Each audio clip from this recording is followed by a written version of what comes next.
Hello, everyone. Good afternoon and good evening. So, I am Dr. Julian Montano. I will be your moderator for this evening.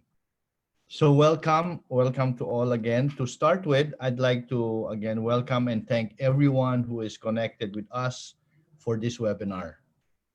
We have a number of schools, companies, we have different uh, places, organizations. I want to acknowledge our partner organization, the Philippine Guidance and Counseling Association. And then we also have three youth organizations. I'd like to acknowledge them. First of all, the First Help, and then Silakbo PH, and then the Kahindlani Group.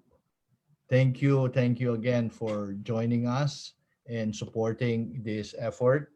So we have a lot of people who have joined us. We are from Metro Manila, Cugigaraw, Naga, Iloilo, Cebu, General Santos. We are all over. We are in Luzon, Visayas, and Mindanao. And we are connected via Zoom and the Facebook Live. So we've embraced the whole country.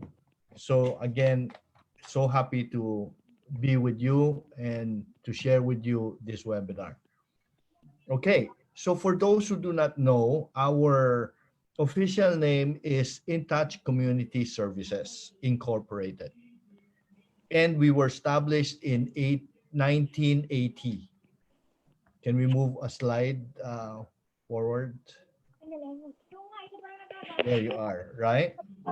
So that is 1980, and we are, yes, celebrating our 40th founding anniversary. In Touch is a volunteer-driven organization dedicated to promoting mental health and providing psychological support. So today's webinar is in line with the observance of the Suicide Prevention Month and is entitled hashtag Live Life, Why You Matter in Suicide Prevention. We have four speakers for this webinar, each sharing their own expertise. So let me introduce them. Slide, please. We have Jelly Verata. She is a registered guidance and counselor. She's a registered psychologist. And all those other initials are just shows that she is an expert of the solution-focused brief therapy. Jelly has shared her expertise maybe on this, maybe by now thousands of counselors and non-counselors. And then next we have Josie Bana Glorioso. She is a PhD graduate of clinical psychology. She's also a registered psychologist, and then also expert of solution focused. But she also, among her other expertise, she is a family therapist, and she has many experience on psychological issues that are experienced in the corporate life, in the corporate scene.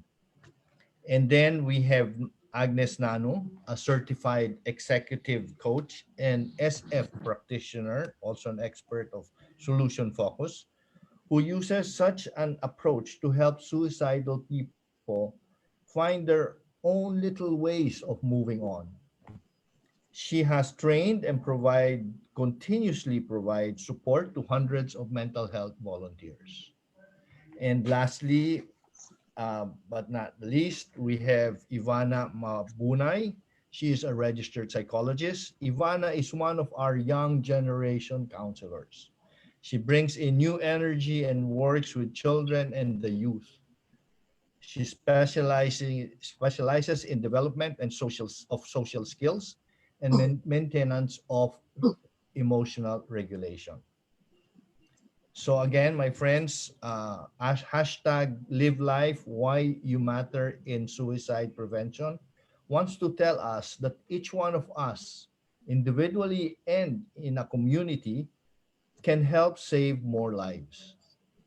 So let's now just look at some the content of our webinar. Just an outline, just a short outline. So we will start with mental health, um, and continue mental well-being, just to give a background of from where also the suicide issue is coming from in this big mental health issue. And then why talk about suicide, very important on that part. And we'll talk about different aspects of that are related to the issue of suicide. And then why you matter as support, so as to provide you also material support, ways, frameworks to be able to support yourself and your loved ones. And then we want to leave you with many other resources that you can use for yourself and for your loved ones. So maybe we would have to go back to a few slides just to, I just want to give you some reminders. Um, yeah, sorry. There you are. Right. So make sure to mute your microphones, questions and concerns. You can send a private message to the host. If you are watching via Facebook Live, you may send your questions in the comment sections. Right. So our question, the QA will be dedicated, will be placed at the end of our webinar. But as you have your questions, as they come to you, please feel free to write them on Zoom chat or the In Touch Facebook page. And then also, we want to give this support in case you'll be needing support anytime during the webinar. Maybe things might have triggered you or something. Please message uh, Myrtle in touch.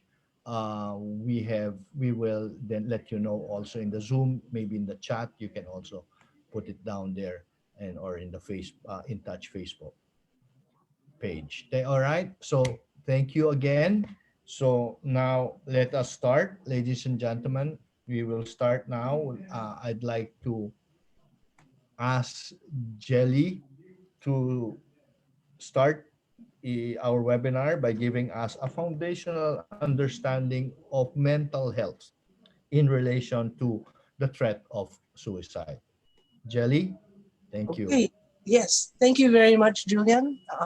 Thank you very much, Dr. J, for that introduction. Okay. There we go. Mm-mm.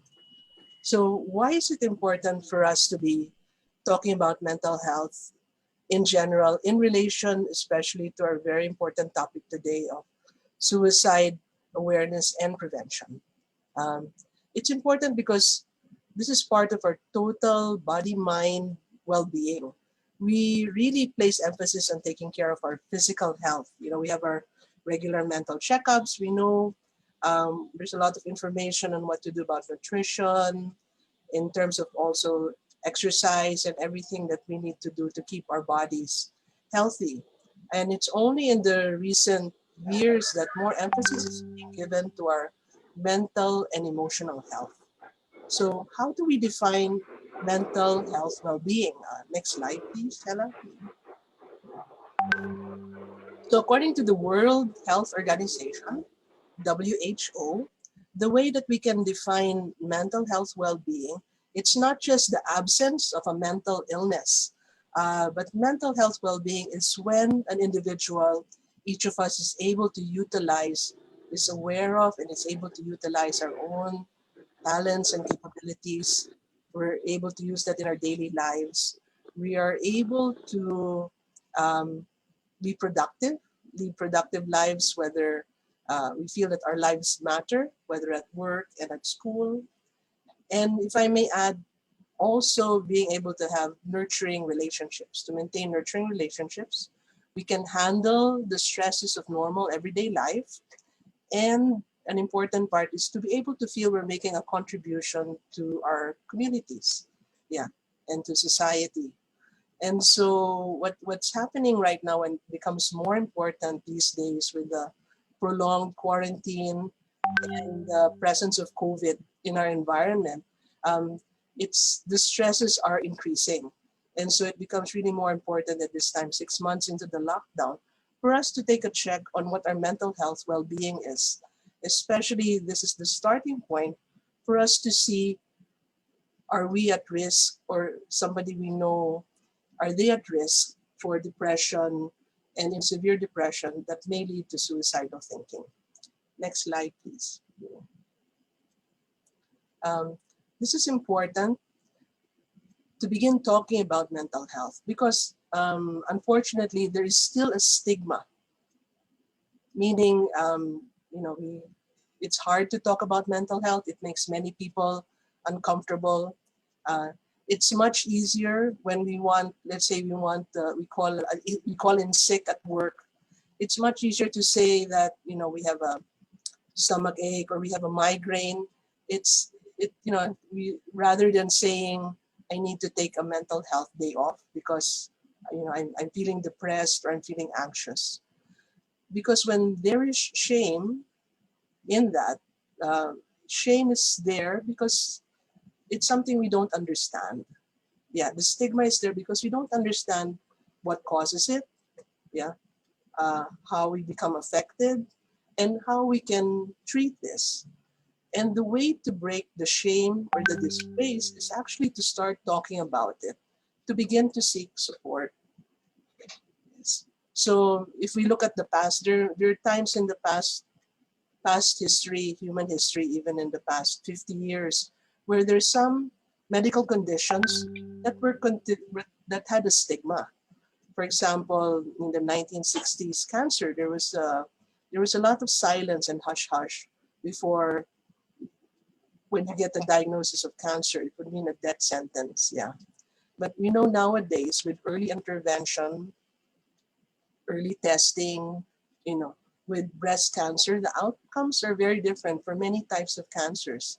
Yeah, there's so many treatments now available for people to recover and lead productive lives.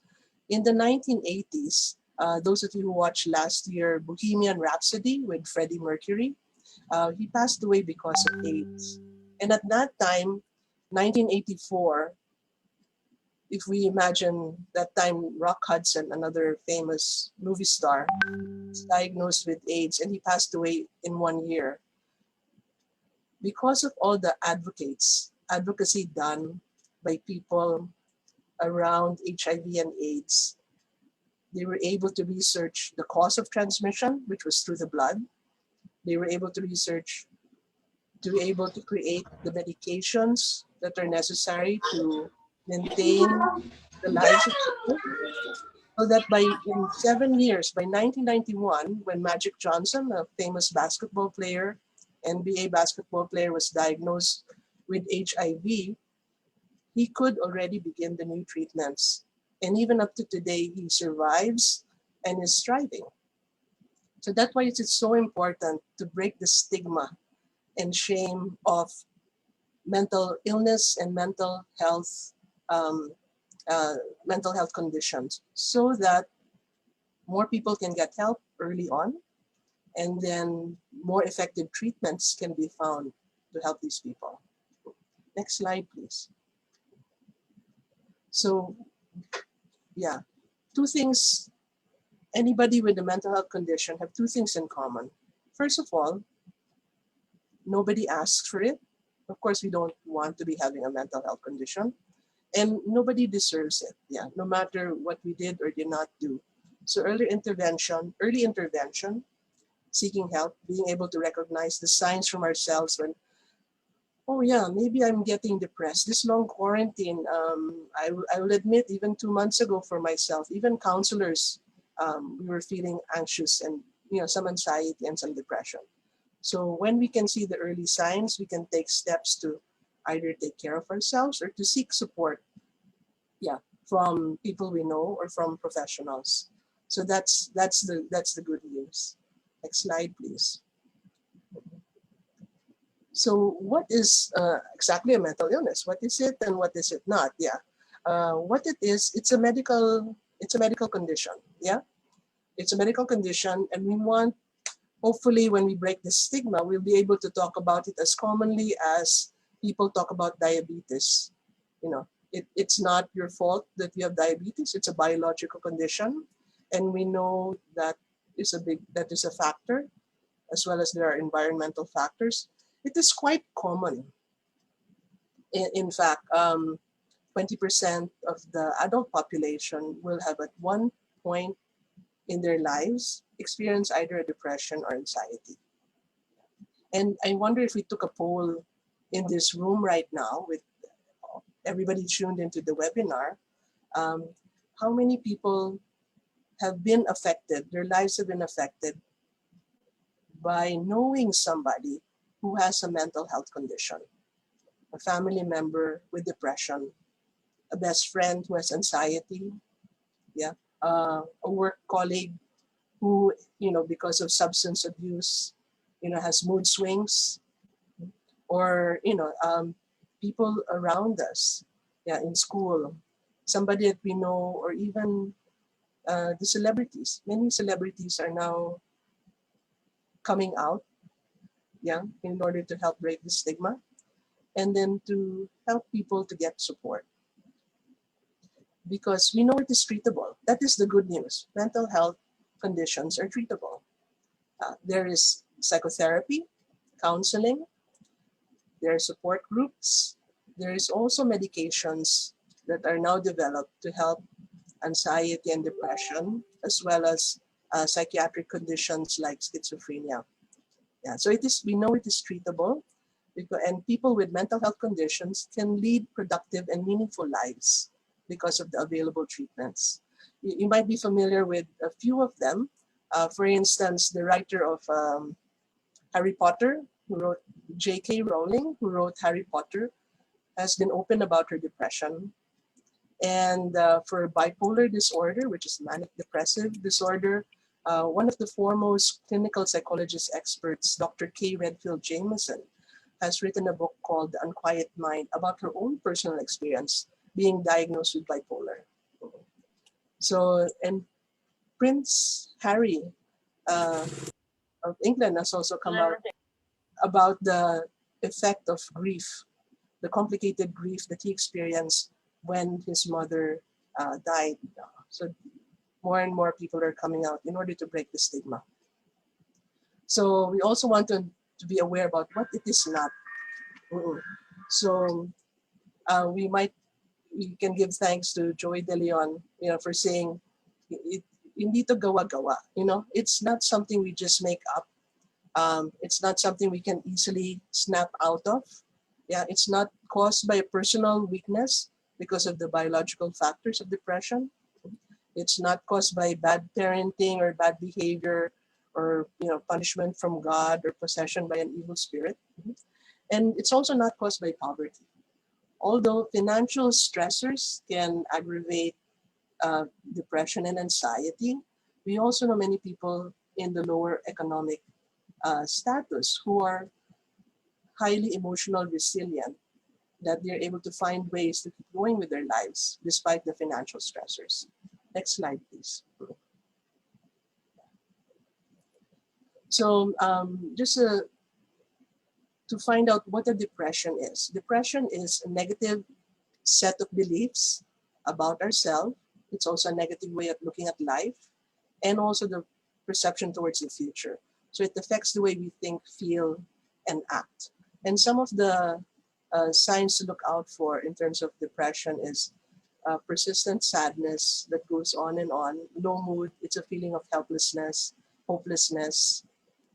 There's a loss of enjoyment in the things that we used to enjoy doing before, activities we liked doing before. There's disturbances in sleep and eating, as well as feeling tired and difficulty concentrating. Next slide, please. What is anxiety, on the other hand? The flip side of depression.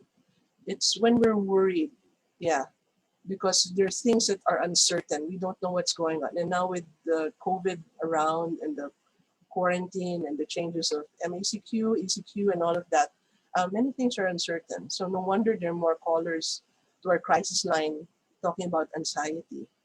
It's when the worry of a bad thing happening is actually worse than the bad thing itself. Yes, it's good to be vigilant with COVID and to take the proper precautions, but we don't want our anxiety to run away from us and disturb our normal life functioning. Next slide, please. So some of the symptoms for anxiety can be migraine, headaches, rapid heartbeat. Um, it's it could feel like a panic attack, rapid breathing, as well as having stomach problems. So these are some of the symptoms of anxiety. Next slide, please. What we want to look here at is how, when we're able to handle stress well, we seek safety and connection in our social supports. It's only when we fall down, going down the spiral, going down the ladder, when there's a uncertain danger or threat that happens, we go into automatic defense mechanisms, protective mechanisms, either fight or flight. So with fighting, the anger, we can become more irritable. Those of us who have more the tendency to flee or leave the situation, there could be anxiety because maybe we don't know where it's safe to go now with the COVID around. And then as the threat gets worse, other people, the most primitive defense mechanism is to freeze. Animals play dead until the threat passes over.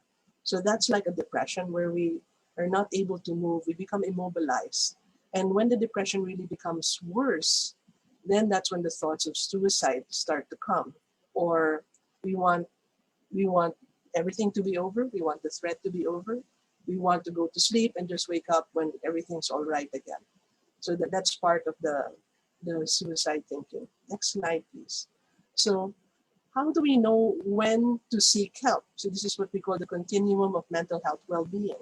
Next slide, please. It's important to notice here the blue-green zones, the orange zone, and then the red zone. When we're in the blue-green zone, we're able to handle the stresses of normal everyday life, our normal self-care, the usual self-care strategies around like taking a break, taking rest during the weekend, eating right, doing some exercise, getting social supports from people we trust, are able to keep us within the blue-green zone. It's only when we find our symptoms getting worse that we're becoming less capable of handling normal everyday life and the thoughts about the problem increases. That's when we begin to seek the social support of a counselor, or a psychologist. Where if there are too many arguments in the family, then the family is a problem. Maybe we need to look outside the family in order to get support. And when the symptoms even become worse, that for 2 weeks or more, a person is not able to function or take care of themselves, they get into the red zone. That's when we'll need to see whether we need a medical intervention like hospitalization or seeing a psychiatrist so that medications can be prescribed to somebody in the red zone. Next slide, please. So what are the symptoms that we need to look out for? Green zone is safe when everything is working normally. We're able, even if we're work at home now, even if we're locked down, we're able to maintain our daily routine, interactions with the family, and all of that, and still have hope and optimism in our life. We get into this yellow zone when there are more stressors. That could be pressures at work. That could be relationship. There's some arguments in the relationship or in the marriage or in the family, or even a grief, meaning somebody that we're close to dies. We are built to survive these types of stressors. So with the usual supports, seeking the help of people that we trust, and taking care of ourselves. Sometimes we might need to take a break, more rest and recovery time, some alone time. Other people turn to prayer, or walking maybe outside when we can, or taking a break. Those things are easily taken care of in the moving us from the yellow zone back to the green zone. And then when we're going to the orange zone, that's when the symptoms become more disrupting to daily life. there are more sleep disturbances with the anxiety maybe and the worries and the the depression. It's harder to force ourselves to get out of bed. Yeah, the intrusive thoughts about the problem, the persistent worries become more. And as the deeper it goes, there might even be thoughts of the suicide, like what we saw when we're going down the ladder, wanting the problem to be over. Maybe I just go to sleep, and things will be better without being very passive and not doing anything about it. Those times, if you notice yourself or somebody you know in that, it's a good idea to start to check. Maybe do I need to see a counselor? Yeah. Or do I need to call the crisis line? Because if we don't take care of it in the orange zone, and the functioning becomes worse to the point of 2 weeks or more, somebody cannot get out of bed or, you know, take care of themselves, even bring themselves to go to work or to do school. Sleep deprivation is actually a dangerous thing. More than a week, more than several days or a week of sleep deprivation can really affect our thinking processes. So if you notice anybody with like racing thoughts or paranoid thinking, yeah, these are really warning signs, because if we let them go unnoticed, yeah, or without helping them to get better, some suicide thoughts, some people might start to make plans. Yeah, and that really increases the risk of the risk of danger that somebody will actually take their life as the suicide thoughts become more persistent, that they start to make plans and they begin to lose hope that things will get better. Yeah. This is the time when we really want to seek intervention with a psychiatrist or hospitalization. And this is so important for us to become aware of, because we see here it is a slippery slope. And once we get here um, to the bottom, then interventions must be made. I'd like to turn over the floor to Dr. Josie Banaglorioso. She'll tell us more about how it's so important for us to be talking about suicide and to be more comfortable talking about this topic. Dr. Josie?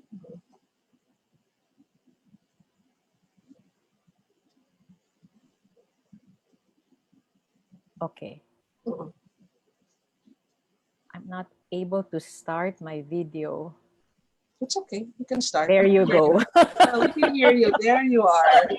Okay. Great. Anticlimactic. Okay. Hello, good evening, no? Thank you, Jelly, for that spectrum, no? But before anything else, I just like to ask a question, okay? So we'll have a poll survey where I have here a statement. Can we move to the next slide, please? I want you to, there will be a survey that will be conducted, and then you just need to answer whether do you think this is a true or a false statement. So depression can always go away on its own.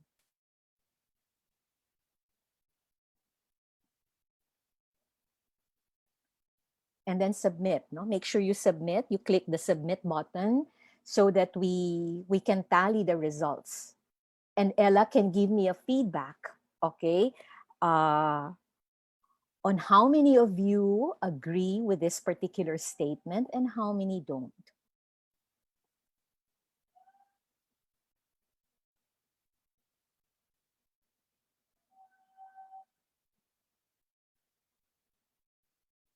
Do we have the numbers, Ella? Or, or the numbers are still, oh, okay. Wow, okay, you probably don't need this talk, no? Because a lot of you seem to agree that depression can always go away on its own. That's like 85% of the audience think, no? And only 15% does not. Okay, so actually, yes, can we move to that? Can you flash the rest? So, yes, that statement is false, no? So what is interesting about incidents of depression, it can be recurring, no? Maybe at the first few stands, okay, or experiences, you're able to cope with life. But then we all know that stressors come in waves. And if you are not, if your skills does not grow in terms of the in terms of dealing with these challenges, then chances are you might find yourself at a certain point having a depression and have difficulty dealing with it. No? So it can recur. So make sure that's precisely why we encourage you to go in and build your skills in terms of handling uh, your stressors. So yes, and suicide do not just happen. No? There's a progression. There's a story of vulnerability before it becomes an actual thought, an attempt, and then a final act. So thank you, Jelly, for discussing that spectrum, no? Because that's exactly the point that I was about to raise, okay? Because it does not happen right away, no? There's a progression. And interestingly, can we move to the next slide? You know what the statistics tell us? 2017, that 1 in 4 adults are affected by some form of mental disorder every year, and anxiety and depression tops the list. And in fact, 264 may be suffering from depression. Okay, so 264 million may be suffering from depression. So, so it means that okay, in the statistics in the workplace, it's 1 out of 5, but that's not too far from a 1 in 4, no? So meaning if you have 5 people or 4 people, one of them is most likely to experience some form of a mental health disorder or some form of anxiety or depression. And this is also prevalent at work. And what is interesting, they attribute it to harassment and bullying at work. Okay, can we move to the next slide, please? So what does the picture look like in the local scenario, no? So if we are 100 million, that's the total population, just an estimate. So 3.3 million Filipinos are diagnosed, are clinically diagnosed with depression, and another 3 million are diagnosed with anxiety. And interesting, the data also says that they're estimating that another 100, not 100, 1 million people who's left undiagnosed, and another million who's left undiagnosed for depression, or the other one is for anxiety. So why is this so? So if you look back at the spectrum that Jelly was describing, some of them might be experiencing some form of mild or moderate depression, and they can cope pretty well, no? Before consulting perhaps a psychiatrist or a psychologist. So, but I think it does not stop there, no? After getting diagnosed, because what we want to prevent is the number below, no? The 2,500, okay, reported successful suicide that happened last 2012. And later on, you will see in the data that it increased around 2017 by around 3,200. So, and majority of them were males. Okay, that's like 80%. So if you look at the global statistics, can we move to the next slide? Okay, the WHO said, okay, that this is 2019, that there are around 800,000 people that die of suicide every year. It's higher than those people who pass on due to malaria or breast cancer or even homicide, no? So I think there's a serious global public health issue. That is 2019. So can you just imagine, okay, now that we have the pandemic, which a lot of experts are saying that this is also, the pandemic is also it brought out a mental health crisis. So I don't know how much these numbers are, no, at the moment. And interestingly, if we go to the next slide, so it's like every 40 seconds rather, someone dies by suicide. And majority of these individuals fall in the age of 15 to 29. So that's not a good picture, no? These are individuals who supposed to be a lot they have to have there's a lot of promise in their lives, futures, and perhaps relationships or marriage, and that they can look forward to. But they passed on, right? So 15 to 19. In fact, in 15 to 19 years old, it's like the suicide is the second leading cause of death. So it's contagious. And what is interesting also, for every individual who took his life, there may have been 20 more who's making an attempt. Okay, can we move to the next slide, please? Okay, so this is the picture, the latest picture. Actually, it's 2017, no? The mortality rate of suicide, which I mentioned earlier. So if we are 100 million, so there's like 3,200 people passed on because of suicide. And majority of them are males. So that's around 5,200, okay, of these individuals, okay, moved on. I mean, passed on because of suicide, and females around 2.3. No? So that is just the average. The 3.2 is the average. So there are more males, okay, committing suicide for like 5 of them committing suicide for every 100,000. And then can we move to the next slide? So what does the picture look like now that there's pandemic?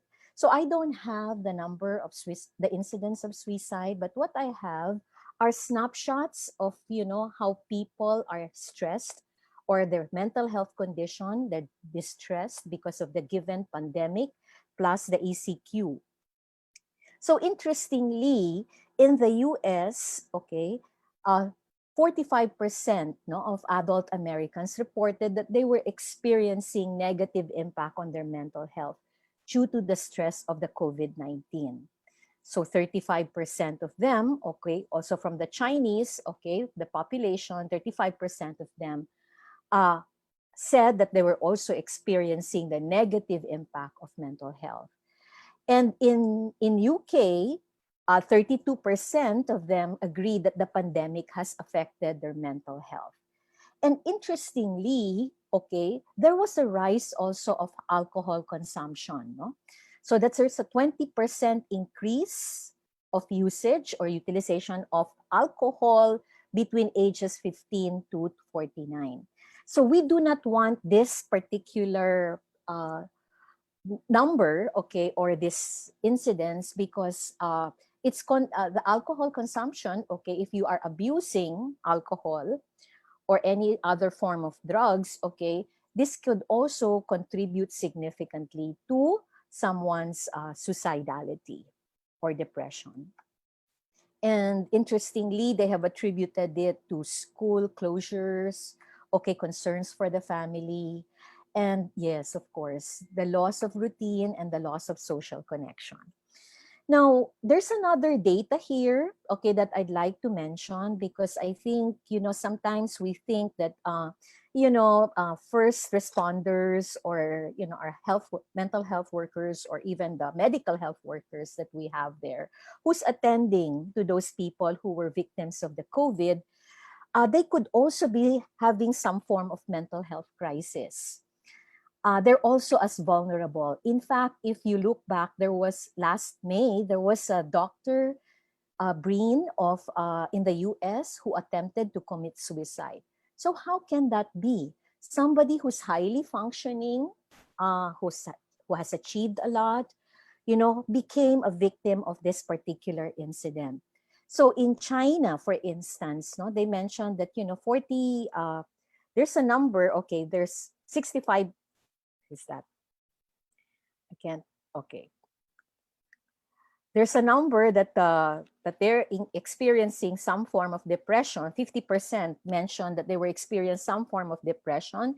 45% mentioned that these are health workers. I'm talking about health workers experience some form of anxiety, and 34% experience some form of insomnia. Now, can we move to the next slide?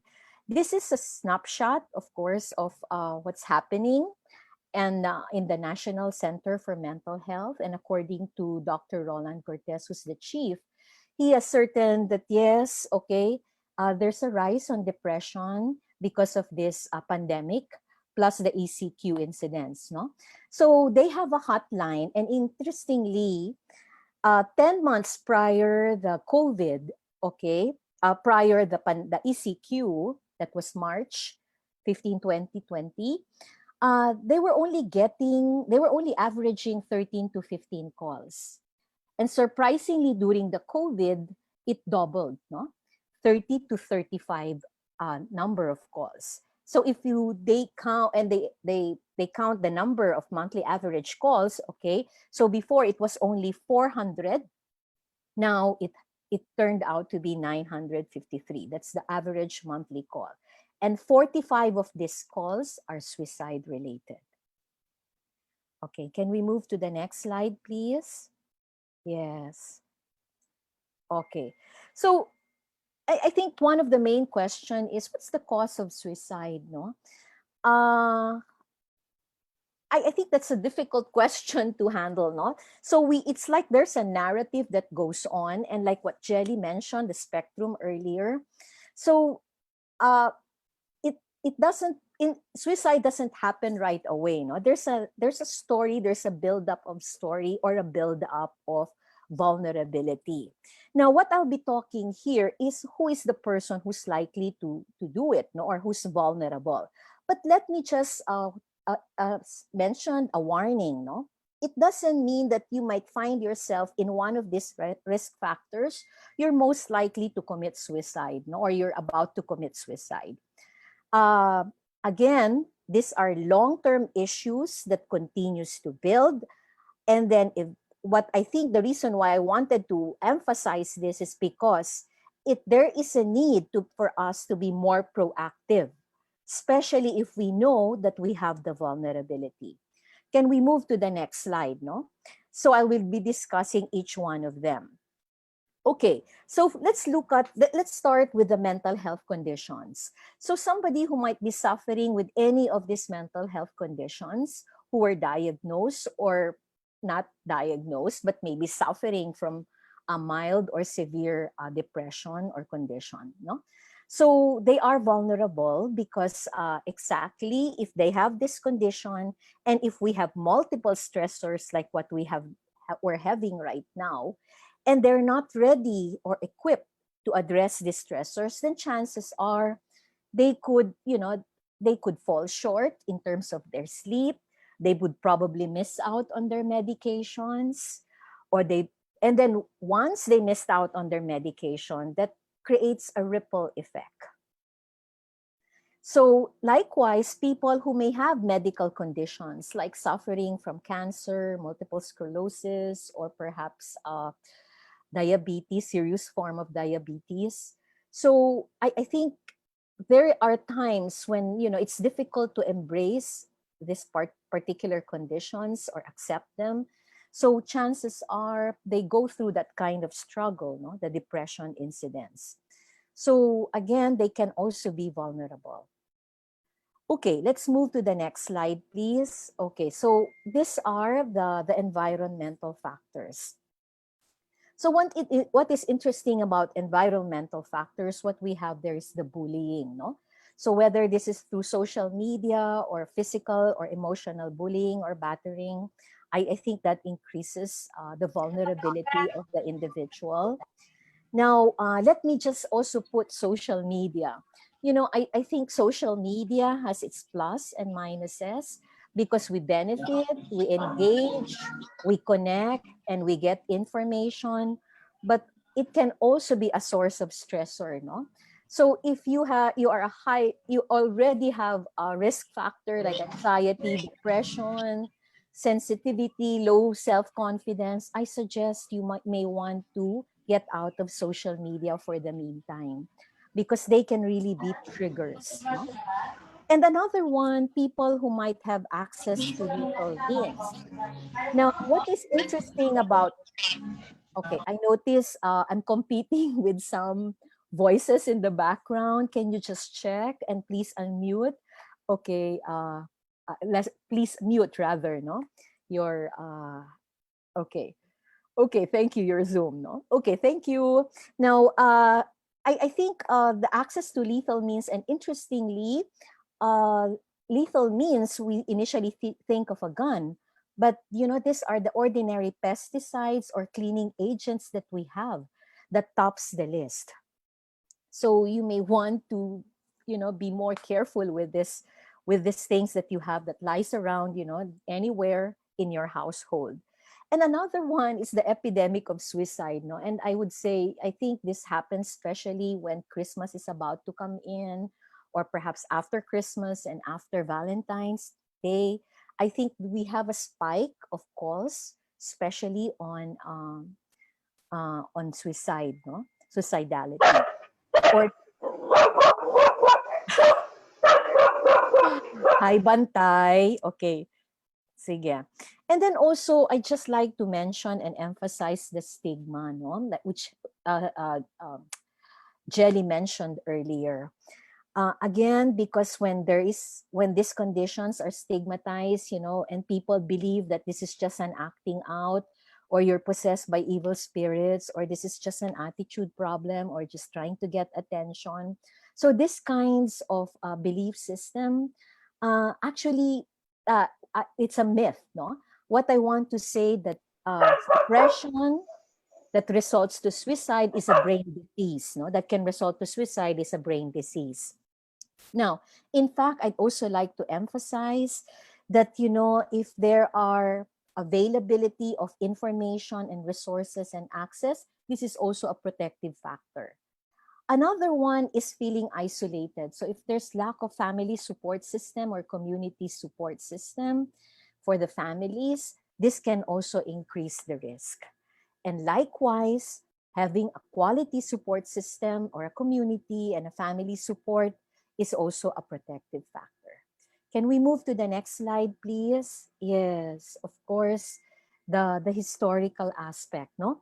Now, I will cover a lot of things in the history of the individual that may contribute or perhaps make one vulnerable, no? Example, there's a history of previous suicide attempts or self-harming behavior. There's a history also of substance use or alcohol abuse, no? There's a history of physical or psychological abuse other than bullying, no? Or also a history of impulsivity and aggressive tendencies. Okay, and also a history of life events that could trigger the suicide act, no? So and mostly it's associated with loss, no? Loss of a partner, a relationship, loss of a job, financial loss, loss of a significant other, or perhaps also hearing, okay, knowing that some significant other committed suicide, no? Or perhaps maybe they may also be people not familiar or not related to this individual, can also increase, no, the suicidality, the attempt, no? Okay, can we move to the next slide, please? Yes, I just like to emphasize, again, these are risk factors, no, that endure over some period of time. I think what we want here, we want to be people to be more proactive about these risk factors. So educate, create awareness. So we want to prevent this from happening. Now, what I will be presenting next these are the imminent suicidal indicators. Okay, so these are the things to watch for, because in the succeeding presentation, this is what you want to avoid. Not rather, these are the behavior that you want to listen, not avoid, rather. Okay, but before that, let me do a poll. Okay, again, I have here suicide attempts or death happens without a warning. Do you agree with this, or do you don't agree with this?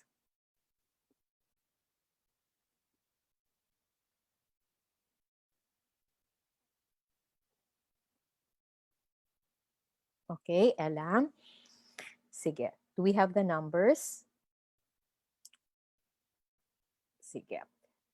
Wow, okay. So yes, okay, a lot of individuals claim, no, that yeah, there are 66% in the group, no, says that it's false, no, that suicide attempts or deaths happened without a warning.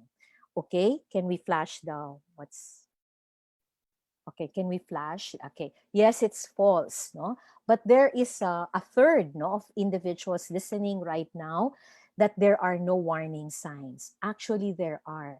It's just that we don't recognize it. Okay, so hopefully after this incident, okay, uh, after this awareness, so you may, become more aware, okay, and more educated, and in terms of what you need to look out, no? Okay, can we move to the next slide, please? Yes, okay.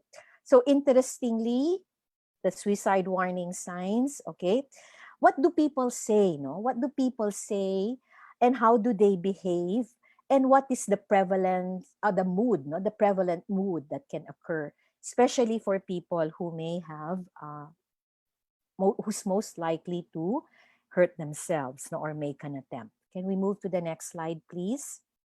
Yes. Can you flash? Yes. Okay. So people, some would literally say that they want to kill themselves, perhaps jokingly, or or perhaps you know they just breeze through it.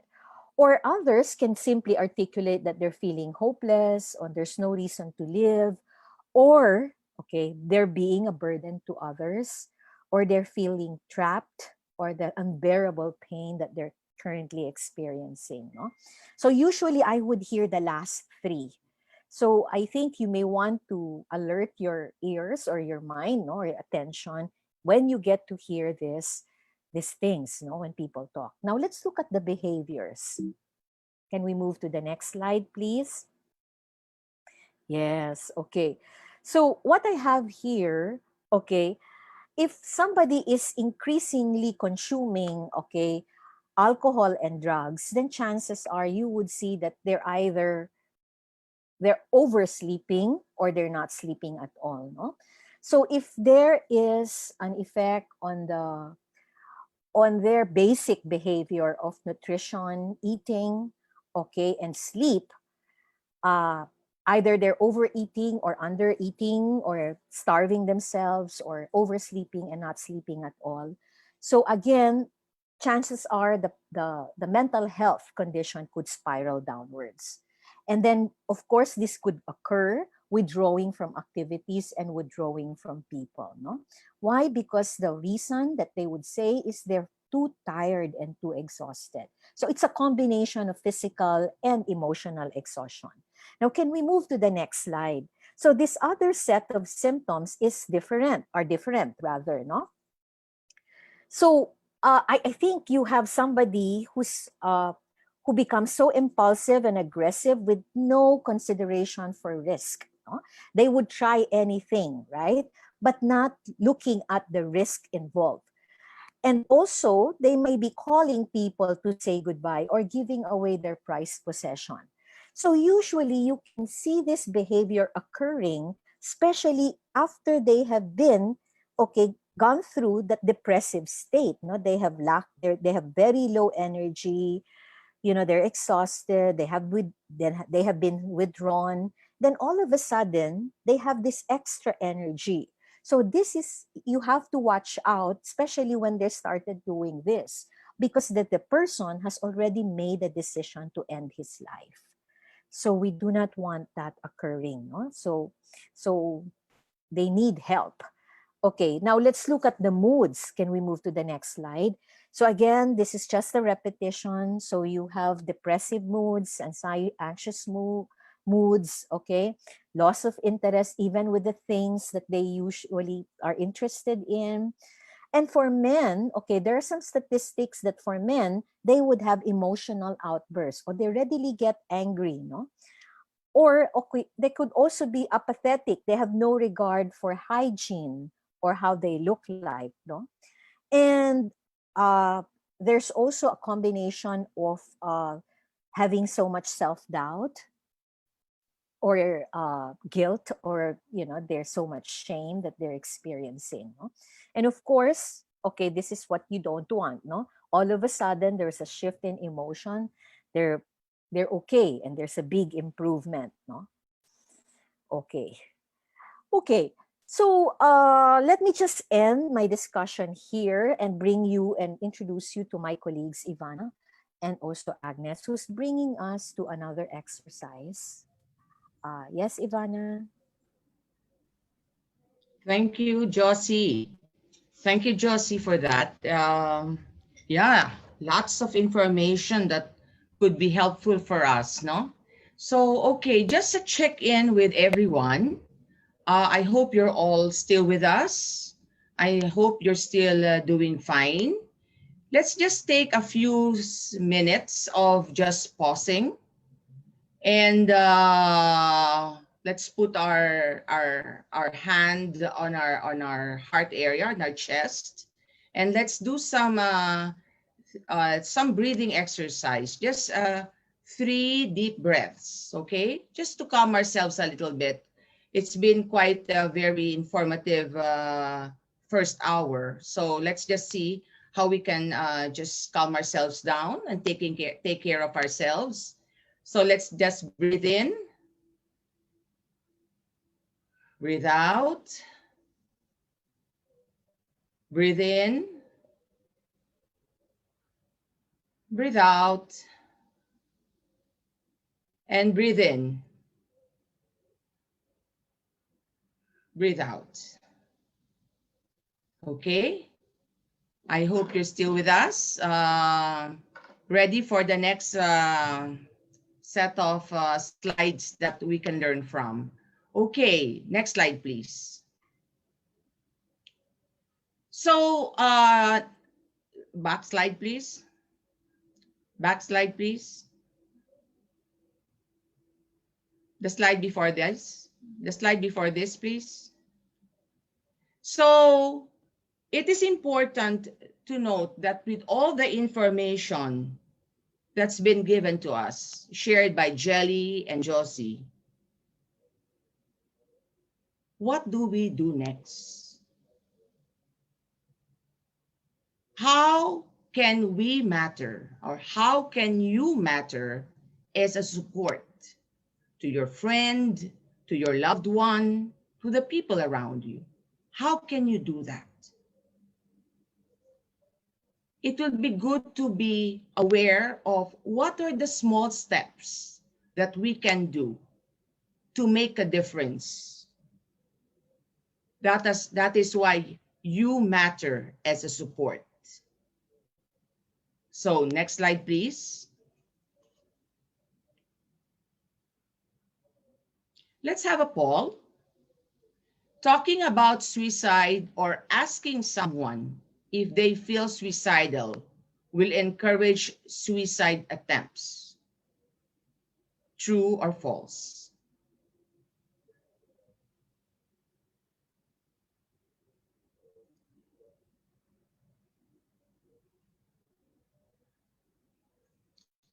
So talking about suicide or asking someone if they feel suicidal will encourage suicide attempts. And the answer is, are we getting answers?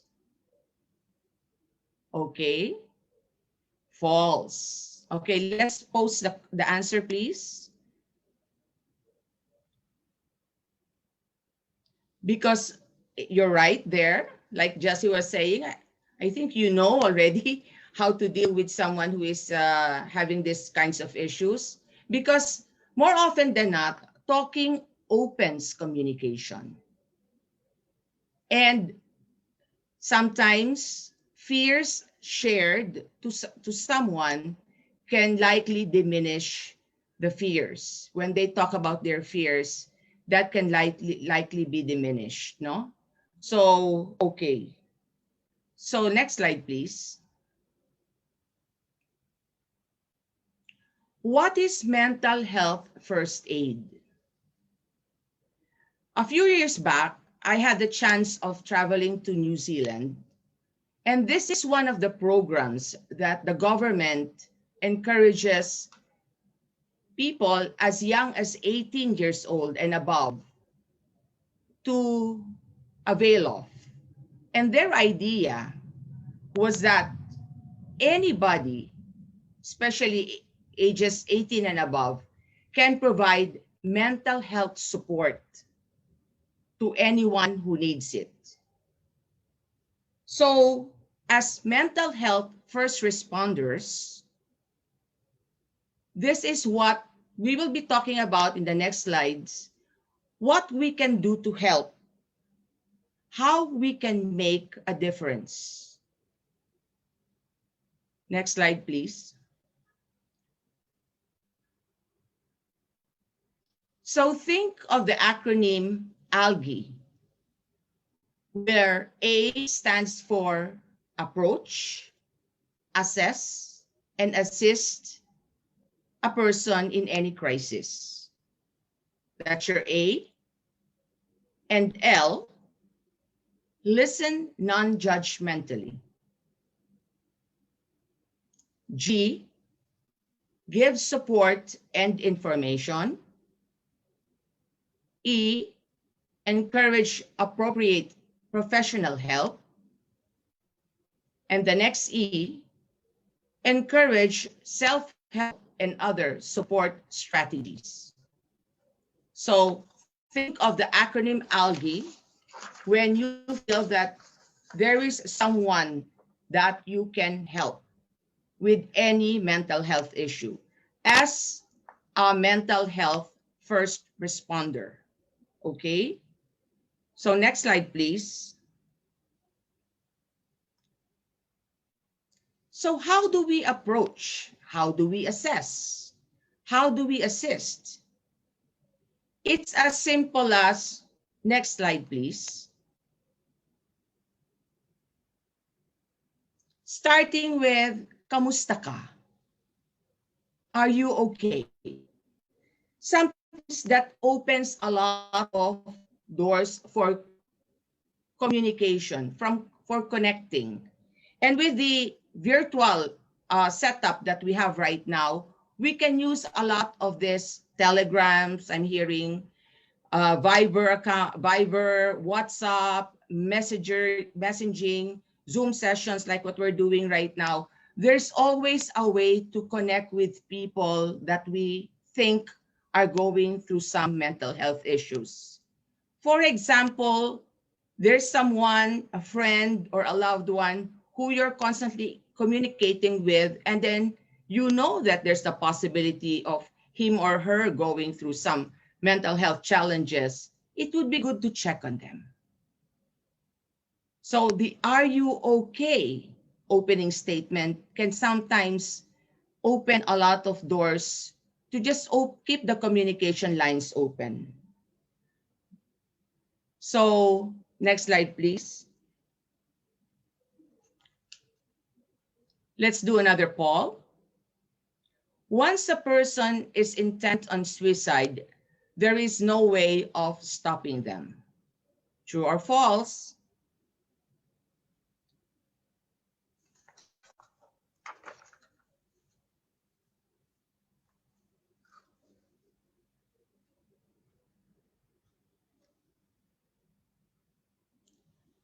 Ella, do you have the answers? Wow, amazing. This is an amazing group. I don't think you need this webinar at all. So the answer is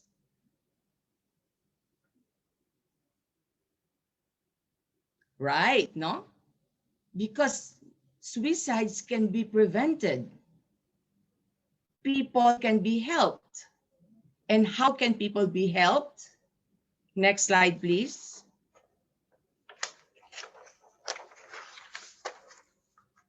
It takes someone who can listen without any judgment. That's our L, no? From the ALGEE, there's our L. Sometimes easy to say, but hard to do. How we can listen without any judgment. Next slide, please.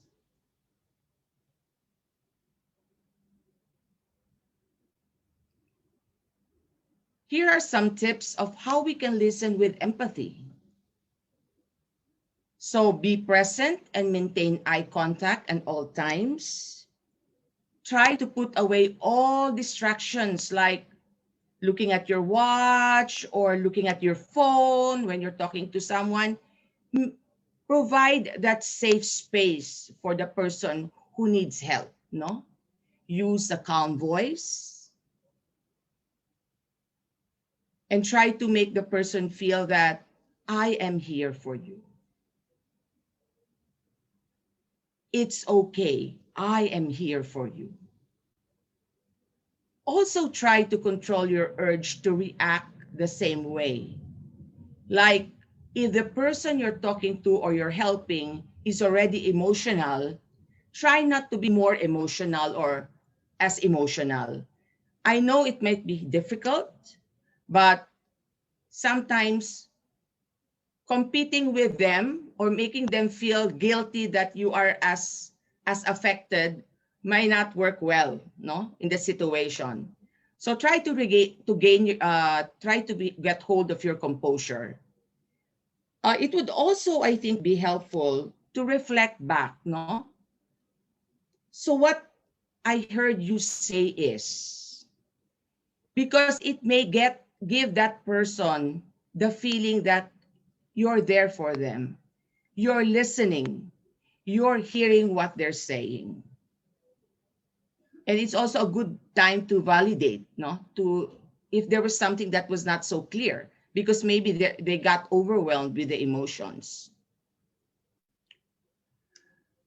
Try to do away with the urge to say, and this is very common, especially with us Filipinos. The intention is always there. It's really good intention. But sometimes when you say something like, if I were you, in Tagalog, kung ako, ikaw, because we don't really know what's happening, no?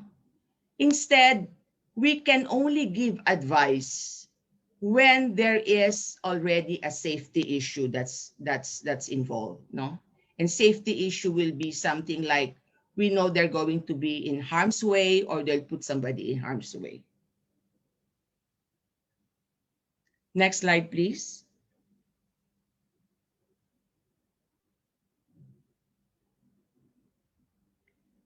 Again, no?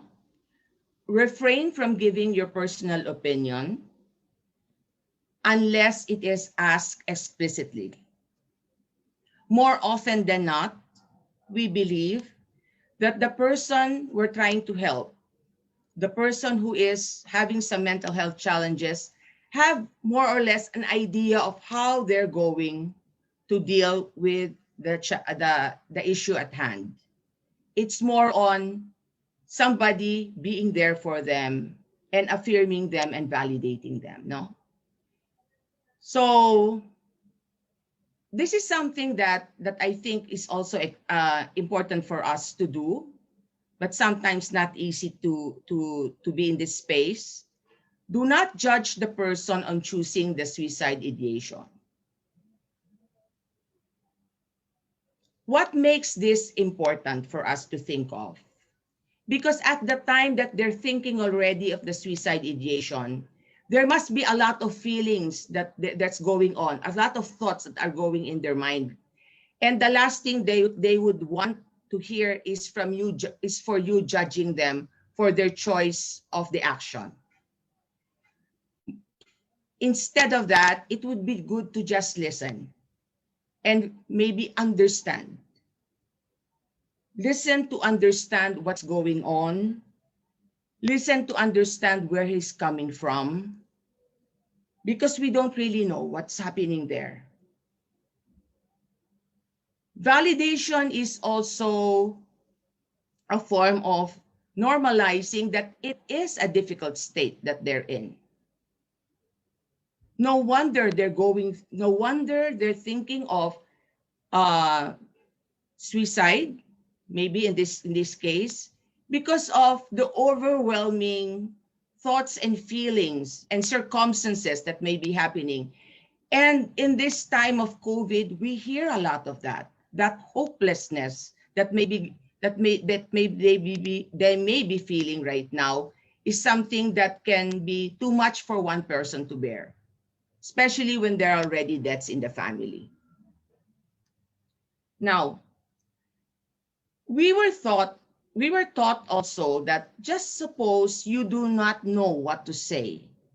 Sometimes silence can help you both, the person you're helping and yourself, to take this time to reflect on certain things.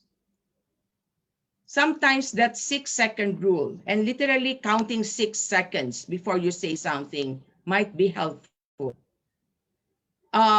Even if it's difficult to be keeping quiet, use that time to pause, just like what we did a while ago, to pause and breathe. Because sometimes that will be, we can use that time to also clear our minds and help the person that we're talking to have a clearer perspective too, hopefully. So again, no, I'm going to have another poll, but this time, next slide, please. I'd like to invite my colleague, Ivana, who is a child psychologist, to talk about this. Ivana?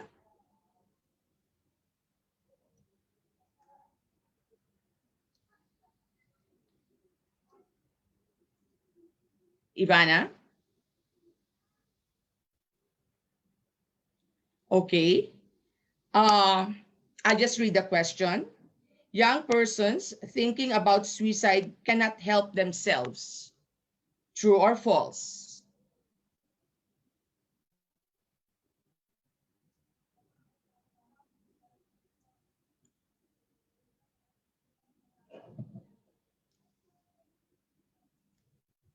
Are we getting the answers?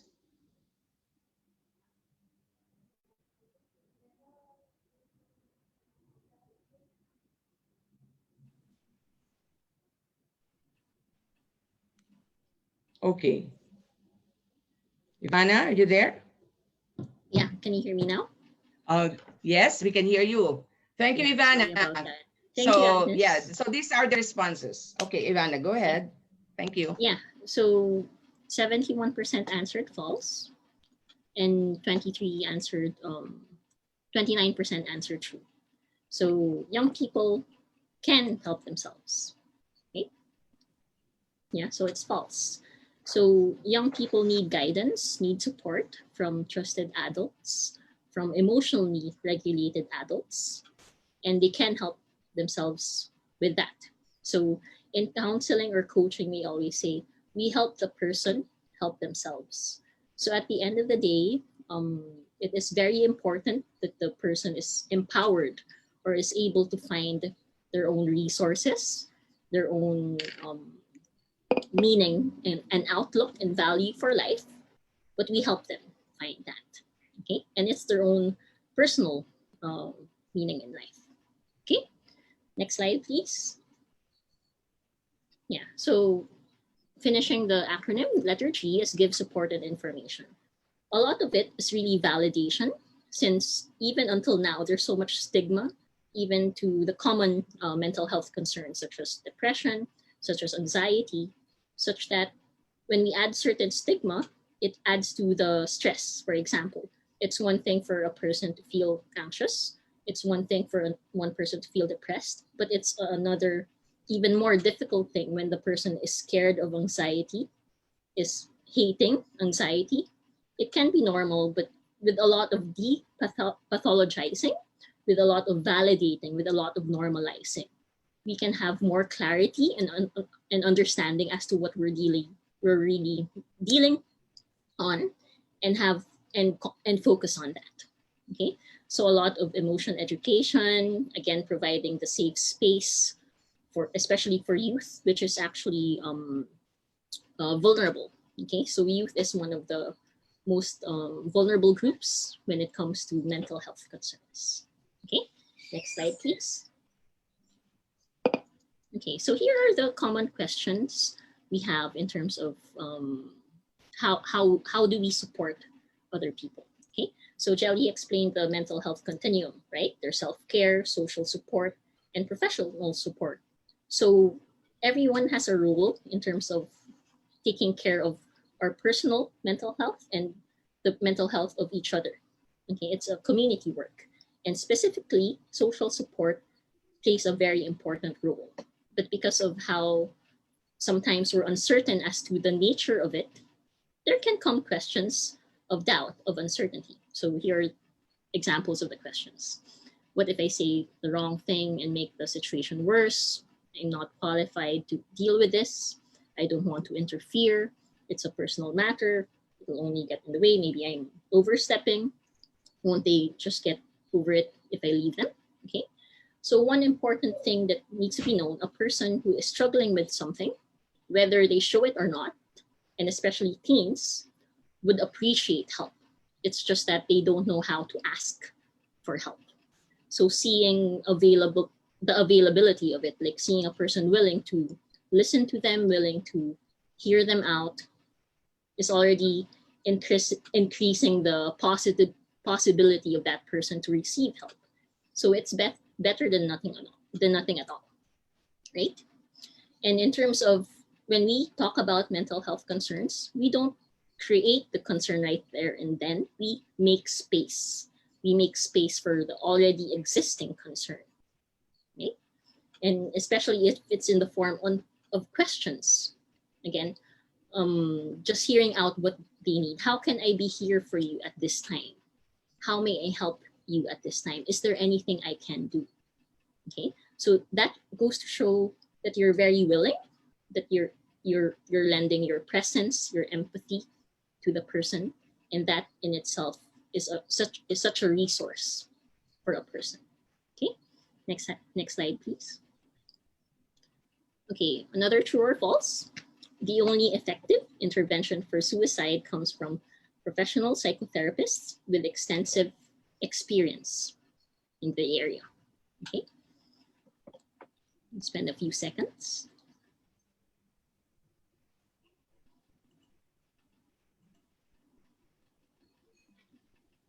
Yeah, all right.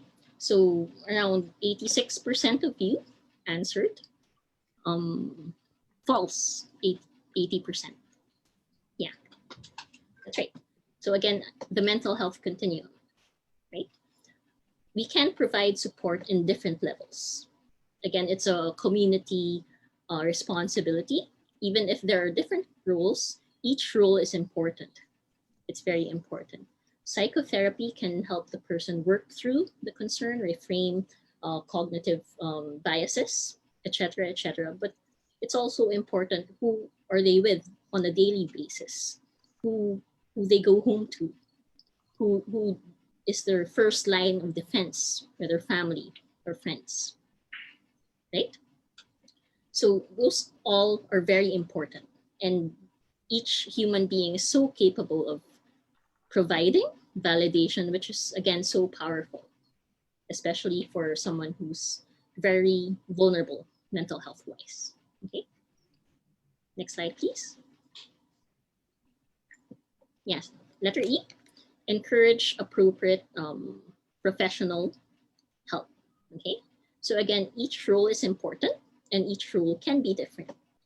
It's okay sometimes if you feel while you're trying your best to help, trying your best to feel emotionally regulated, trying your best to kind of validate and normalize, it can be overwhelming.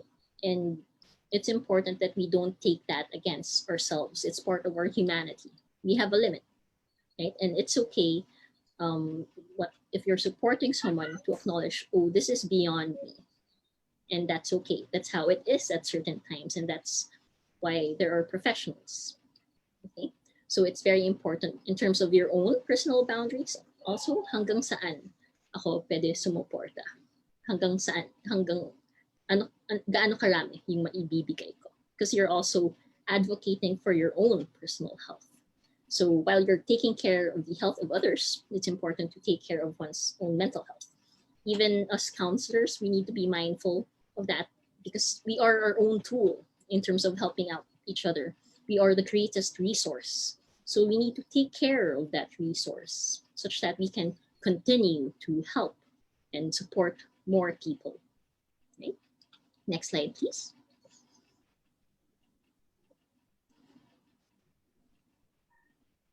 Yeah, okay. So here are the benefits of consulting a mental health professional. I'd like to call on Agnes. Agnes, in your work with clients, what usually is the best feedback you get from them? With seeking help with a mental health professional, aside from providing a safe space, I think what we find helpful is that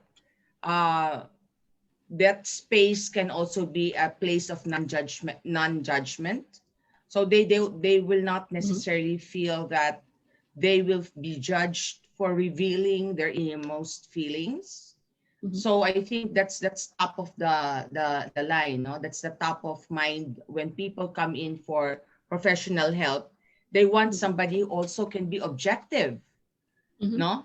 To be objective. How about you? What have you experienced so far? Yeah, exactly. Some of these people have, some haven't experienced a completely safe place just to be listened to Mm-mm, intentionally and fully with mm-mm, acceptance and respect that's very new for them. And in that kind of safe mm-mm, space, it enables a lot of things. It gives more clarity mm-mm, to their concern, it gives more understanding to their concern, and mm-mm. a lot of insights that can help them progress. Also, Yeah, I maybe, like, yeah. yeah, go Go ahead. ahead, go ahead, go ahead. Yeah, Yeah, and I what they really, also, go ahead. yeah, I think we're competing with another boy, with another sound system. But Yeah, that there. the thing is that thank you so much for that. Yeah, the thing is when they are given all of this, like you said, no, this information, it gives them, they come away feeling hopeful that things can get better, no? Especially when there's even the wellness checks that we are able to conduct with them, you know, taking care, making sure that they're having their follow-throughs with the doctor or follow-throughs with the counselor. So I That's think right. that that gives them a feeling that they are taken care of. Somebody cares. Somebody cares for them, to reach out to them when they need to be checked on. Yeah. Yeah, Yeah. that's right. Just knowing that support is there, and important is they know there are things they can tap and also things they can do. Mm-mm. Sometimes they don't even Mm. realize their resources. Like, oh, I'm capable of regulating in this way. That when I do this, it helps me Yeah. out. So sometimes even just pointing out this works for you. This works for you. Mm. Maybe just doing Yeah. it more often, doing it in a different way, and expanding certain efforts to try to support oneself is already helpful in a lot of ways. Yeah. Yeah. You're so right there, Ivana. So we like to go on with the next slide. Yeah. Next slide. Yeah. Yeah. Next slide, please. There. So this is the last letter already of our acronym ALGE. Yes. Yeah. Yes. That was the last. Another Oh, that was E. the last. Okay. It's living a healthy lifestyle. Okay. So I would like to Okay. really highlight a very important concept that I feel is not as commonly known in mental health. It's mental hygiene, Mm. right? So what we Yeah. do usually know is physical hygiene, and everyone knows that, right, Agnes? Yeah. Yeah. Yeah. What Like do how we we do take for care our of ourselves physical physically. hygiene? Yeah. Go Like taking a ahead. bath, Mm. like brushing our teeth. So we do, what's the nature of that? One, we do it out of routine. We do it regularly. We don't do it when our health is already compromised. We do it for maintenance of our physical health. So there are parallels for mental hygiene. When you talk to someone, when you unwind for the Mm. day, when you do something you like, that's all mental hygiene. Yeah. And really prevention and Mm. maintenance is more effective than intervention. Intervention is always there, but there's so many things we can do even before that, right? So what is under Mm-mm. here? There's exercise, there's connecting time with people, there's downtime. Mm. We can be very busy and very engaged in a lot of things, and a lot of energy and information can be overwhelming. Even just taking a step back Mm-hmm. to find a moment of Mm-hmm. rest can be a mental hygiene habit, right? Like Mm. downtime. Yeah. Yeah, yeah, and there's a lot of Mm-mm. things. Yeah, one very simple mental hygiene habit that I really find um, effective for clients is just the breathing exercise. Okay, Yeah. so when we're stressed, it manifests in a lot of ways: emotions, thoughts, and body. So the body experiences it. So how to regulate the physiological response of stress is to regulate the breathing. So the breathing when we're calm is breathing in for 5 counts, 3, 4, 5, then out 7 counts. 3, 4, 5, 6, 7. So it's longer out breath than in breath. And if you do that repeatedly until you later find out your heartbeat is going to slow down, starting to calm down, and you also feel gradually calm. Yeah, there are other ways, but this is just one of the basic ones that I feel can help in moments of stress and when we feel overwhelmed. Right? Yeah, that's it. Thank you, Ivana. Thank you, Ivana. So Back yeah, to I you, like that Agnes. breathing exercise, no? That breathing exercise can really be helpful, no? Simple Yes. breathing exercise, like you're saying, Ivana. Okay, maybe we can try that later on, no? When we get back to our work from home, or we are at home pala. We are all at home. So that's okay when we're away from this webinar. So next slide, please. So how do we help someone when someone we know is having thoughts of suicide? It would be good to stay calm. Thank them for the courage to tell you, to share with you their thoughts. Thank you for trusting me with that information. Thank you for sharing your thoughts with me. And then ask, how do you want me to help you?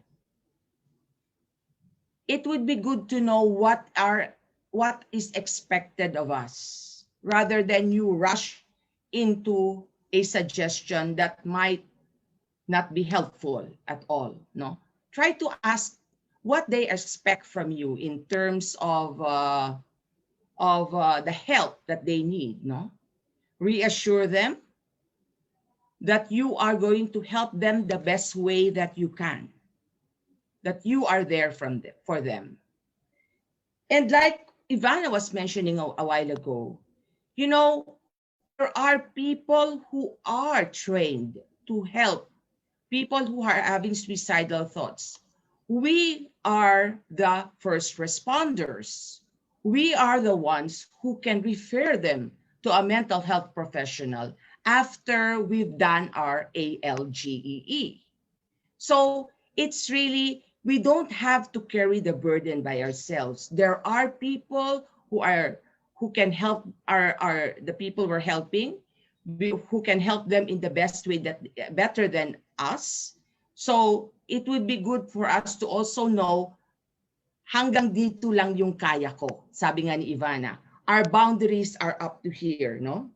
So ask permission when you do that. May I refer you to a mental health professional? Do you want me to connect them with you, or you with them? I can call them now. So all the help that you can provide, the best way that you can, is already good enough for that time, no? Now, reduce immediate stressors and remove sick and secure lethal means in your homes. I would go as specific as knives, ropes, chemicals, drugs. Make sure that the home is a safe place. Or if you cannot do that by yourselves because of this social distancing, you can connect with the emergency contact number, the emergency contact person.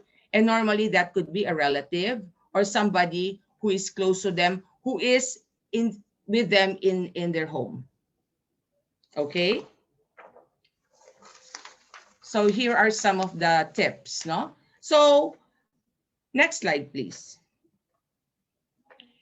It would be good to remember that suicide is preventable.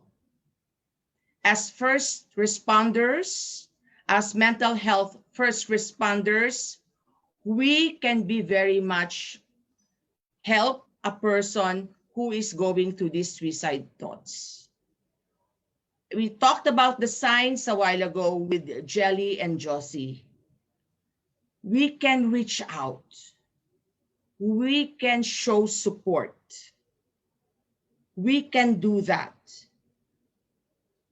because we are the ones there.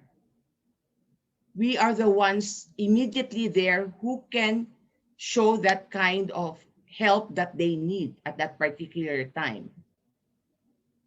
Next slide, please. It is also important to remember to trust your gut, to trust your gut and assume that you are the only one who is going to reach out. More often than not, sometimes because maybe of fear or uncertainty, we say, that's not my problem. Somebody else will will help that person.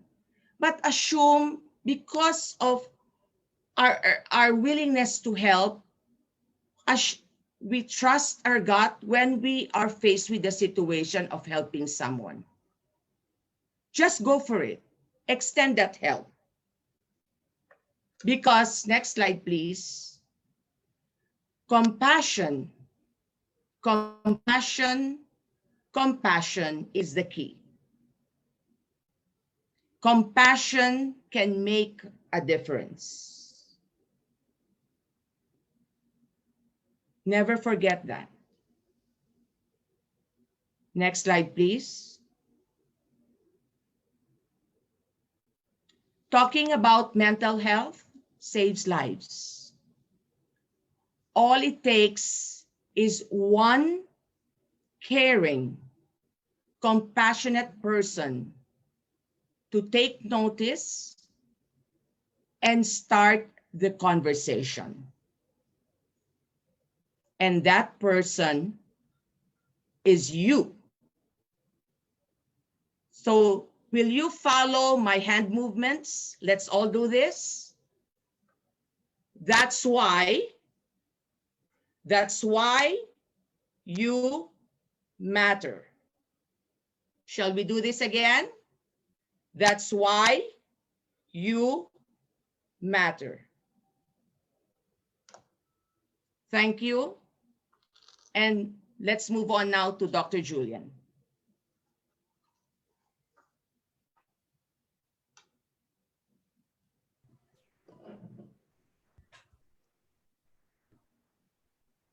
Hello, thank you.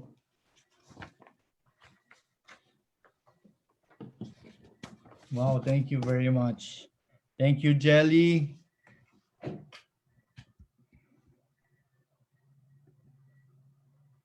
There you are. Thank you very much. Thank you again. Thank you, Jelly, Doc Josie, Agnes, and Ivana. And thank you so much to all our participants. So let us remember always that we all matter in saving lives. So shall we go into then some connect with some resources? As I told you, we will be leaving you with very important resources that so that you can be supported and you can support also your loved ones. So can we move a slide down? There. These are very important numbers that you can call. This is our crisis line, and they are free and anonymous 24/7 crisis line hotlines that you can call. There are people, there are mental health responders who are ready to, who have been trained to support people in crisis. And for sure, people who are thinking of hurting themselves may benefit from this call here. And so please take note of these numbers, and you can call them when, and you can also give it to your loved ones, to your friends, for those who are in need. Okay, so this is a crisis line. It's a hotline for crisis situations. Next slide, please. Then this one here, if you visit our website here, this one here of intouch.org, if you visit that, there will, this coping during COVID will pop up. And it is a special section that we've developed right after we started with lockdown. we went on this idea, and we worked, and there are a lot of information here, a lot of materials, a lot of exercises, also videos that can lead you. These are exercises that you can follow, that can calm you down, that can give you mental skills, that will be make you more resilient, can be more effective in managing your crisis, and even lessen your crisis. So there are sections for parents and kids, there are for couples, for workplace, for community responders, and general well-being. So you click that, and there'll be a lot of material there, help for you. And then we also have Let's Talk Mental Health. The idea here is that I interviewed a lot of counselors with different specializations. And so I asked them, for example, I have a kid and he is irritable, how can I help the kid to stop? I have a school age child who is now into the gadgets and everything, and he's staying there, he's bored. What how can I? And also other people, other counselors who are specialized in grief and loss. I ask them questions on how to help people who are in grief and loss. And so these ones here, these are about 4 minute uh, recordings of their answers.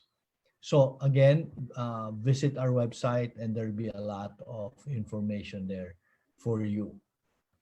Okay, and then we have also next slide, please. Yeah, this one's here. We have a lot of numbers here. Remember we had our crisis line number of In Touch, but there are also other very important numbers that we can call for help. The Philippine National Police, the Red Cross, and a lot of hotlines, free counseling hotlines. Hope Line. There's the Philippine Mental Health Association, and so this one here will all be posted in our Facebook. So please, if you weren't able to catch them, screenshot them, it'll be posted there. Thank you. Next slide, please. Okay, so now let's go into our Q&A. All right, so here we have a number of questions from our viewers. So I will just ask the question, and then I will ask our speakers to turn on their mics and their videos, so then they can be ready to answer our questions. So the first question, how do I know if he or she is talking about suicide just to get attention? Okay, I, how do I know if he or she is talking about suicide just to get attention? Yeah, can I start with that, or you wanted to start, Sure. Kelly? Yeah. Go ahead, Ivana. You can start. Sige, Okay, Ivana. I'll start first. So one of the key messages that are salient in the talk is one, we validate, and we don't, other than not judging, we also don't assume any bias or any malice in it. So in thinking that the person is doing it out of attention, we can also manage that first, validating what he or she is expressing, and whether or not it is for attention. Okay, it's better to first see what is it about, rather than drawing a conclusion right away. Okay, yeah, that's one. And Jelly, you wanted to add? Yes, I would agree with you, Ivana, that we don't know actually until we hear more from the person. So, like what Agnes said with approach and asking, "Are you okay?"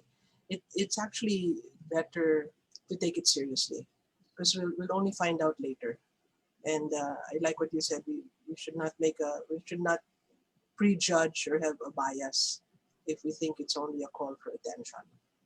So we take any signal or any hint of wanting to harm themselves or take their life seriously. So yeah, better to approach, better to listen, and then give resources and how to help them. Okay. Thank you, Jel, Ivana. Connected to that, there is a question here in Tagalog. Paano po tumulong sa depressed o suicidal na tao without giving advice?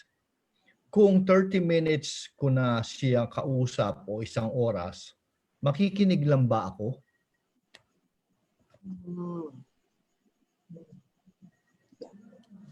So 'di ba, parang paano ko siya matutulungan? Hindi ako kailangan magbigay ng advice. Pero andun ako, tagal ko na sa kanya, ganyan, pero makikinig lang ba ako? Yeah, maybe I can start and maybe Agnes can add also to that, because we also train the crisis line responders on how to respond to calls like this. Definitely makikinig, and then we validate, meaning when we listen to them, pakikinggan natin na they have a good reason to be thinking this way dahil sobrang depressed sila o mabigat talaga yung dinadala nila na burden. Kaya nila naiisip, di ba Agnes, na maigi na lang magpakamatay or huwag na lang mabuhay, huwag na lang magising. So unang-una we validate that, and sometimes that already eases the burden that the person is carrying kasi somebody can begin to understand the burden that they have. But of course, at the end, if we really don't feel, mahirap magbigay ng advice, but at least we can give them the information na dahil mabigat ka yan, baka if we feel we're not the best person to help them, magbigay tayo ng information na baka pwedeng tumawag ka dito sa crisis line. O sa In Touch, may mga counselors doon na talagang makakatulong sa'yo. And kasi we can also listen for advice. We can also listen so that we can give better advice pag alam natin in a solution-focused way na parang sa tingin mo, paano ako makakatulong sa'yo? We could ask the person that, di ba, what is, do you need advice, or you just need me to accompany you, or you just need me to, be with you tonight hanggang malampasan mo to, or like this, or help you to talk to your family, di ba, your parents, or your other people who can help you. So we can also ask them that. So yeah, what can you add, Agnes? I think you might. Yeah, you're right. Yeah, thank you, Jelly. And tama naman, no? Tama naman. Minsan, magandang tanungin, yung expectations nung taong tinutulungan mo. Ano ba yung tulong na ibibigay ko sa iyo ngayon? What do you expect from me? How can I help you? Minsan, yung nga sinasabi natin, minsan, alam naman nila kung anong kailangan nila. Kailangan lang nilang may taong makikinig sa kanila. So sabi niyo nga po, dun sa nagtanong nito, 30 minutes yun ang kausap, minsan ang pakikinig at ang being there could be good enough, no? Pero yung sort of a gentle advice na sinasabi natin, yung sinasabi ni Jelly, you're leading them now to some sort of information that they can act on. Like for example, kagaya niyan, sasabihin mo na, alam mo kung talagang gusto mong may kausap na makakapagpapaliwanag sa'yo, baka kailangan na natin kumausap ng somebody who can really help, no? Maaring counselor, maaring doktor. Pero ang importante na gusto nating i-emphasize dun sa kausap natin at tinutulungan natin, there is help. May laging tutulong. Meron at merong tutulong. There is always help. Either ikaw na tutulong, either a professional na tutulong, kamag-anak na tutulong, kaibigan na tutulong, meron at merong tutulong kung gusto nilang mangyari yun, kung papayagan nila. I hope that helps. Mm. Thank you. Oo. Thank you. Yeah, Yeah. for sure, for sure. May iba naman tayong ano, there's this question here. Just curious, how to encourage someone to call crisis line or other helplines? Are there keywords to mention that will make them think to act on helping themselves? Interesting question. Well, ang importante dyan is it's anonymous, it's confidential. Kasi over the phone you don't even have to give your real name, no? Kung medyo nahihiya sila. Tama. Ito yung crisis line covers naman lahat ng posibleng mental health and emotional issues. So hindi lang tong suicide calls, pati relationship, pati school problem, work problem, so we cover they're trained to cover the whole range, itong bereavement or stress management. Pero handa din sila for domestic violence and itong suicide callers. Pero siguro yung subukan mo lang. Di ba, di ba Agnes, ganun, we say that in the training, ano? Because Agnes and I also do the crisis line training. We can encourage, if you're their friend and then you want them to call the crisis line, pwede, subukan natin. Like, kung gusto mo, akong tatawag, tapos pag na-connect na, check natin na legit ito, di ba? Na talagang may sasagot. Tapos, inayaan na kita. Yung parang, ikaw nang tumuloy dun sa call, but you can even, help your friend make the call. Okay. Yeah, thank you, Jelly. And one thing to encourage also them to call crisis line, meron ho kaming Facebook account. Yeah. Pwede niyo mong basahin doon yung mga comments po ng mga taong natulungan na namin. Para makita niyo rin po paano nakatulong sa pagtawag sa crisis line. And free, anonymous telephone counseling, hindi niyo ho kailangan sabihin yung pangalan ninyo kung hindi kayo comfortable, kung hindi pa kayo, hindi pa niyo kilala, ayaw niyo pang sabihin ang totoo. Hindi naman ho namin tatanungin eh. We just need some to call you by something, by a name. You can always say, ito pangalan ko. Pero ang importante po, more often than not, ang gusto lang po namin, pag tumawag kayo sa crisis line, ang best hope po namin na you feel helped. Na magkakaroon ho kayo ng hope na meron hong nakikinig sa inyo.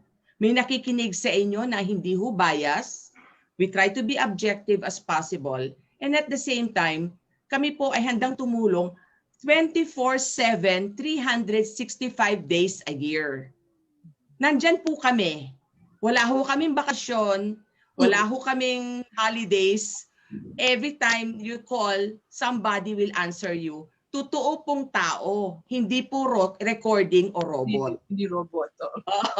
Hindi robot. So sana ho nakatulong po 'yon sa inyong sa inyong tanong. Yeah. Okay.